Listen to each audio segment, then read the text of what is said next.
Il y a presque 30 ans, l'invention de nouveaux microscopes a ouvert aux chercheurs les portes d'une dimension encore inexplorée, la dimension nano, celle du milliardième de mètre, le monde invisible des atomes et des molécules.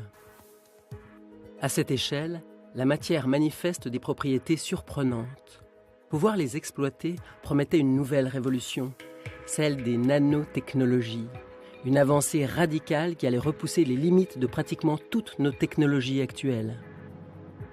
Aujourd'hui, l'avant-garde des produits issus de ces recherches émerge des laboratoires d'équilibre de la planète et des graves menaces environnementales qui pèsent sur notre avenir.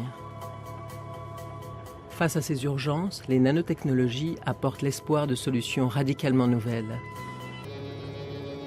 La conception de nanoparticules capables d'éliminer simplement les dangereux polluants qui contaminent nos réserves d'eau potable. Grâce à la maîtrise des étranges propriétés qui s'expriment à l'échelle nanométrique, les nanotechnologies nous promettent un monde plus vert et plus durable. Les matériaux à l'échelle nanométrique ont une manière très particulière d'interagir avec ceux qui les entourent.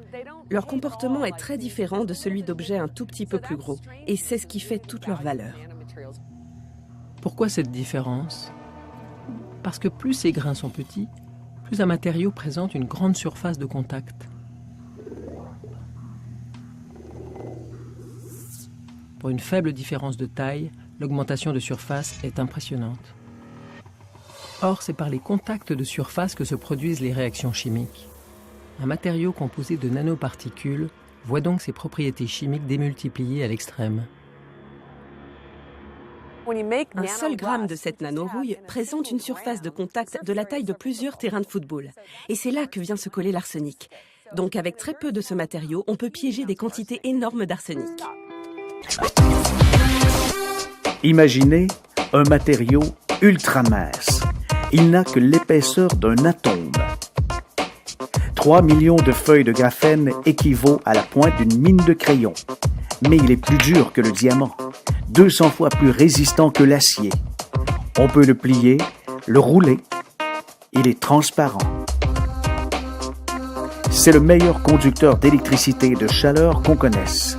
Rien ne peut le traverser. Comment le graphène peut changer le monde? Imaginez des cellulaires flexibles, des avions plus légers, plus solides, qui consomment moins de carburant. On peut en faire des piles multiformes qui durent anti-corrosion. Il est transparent, ultra fin et résistant. Mais son utilisation la plus révolutionnaire est sa capacité de filtrer. Il ne laisse rien passer, sauf H2O, ce qui en fait le filtre le plus performant au monde. On peut ainsi dessaler l'eau de mer à faible coût et fournir de l'eau potable pour tous.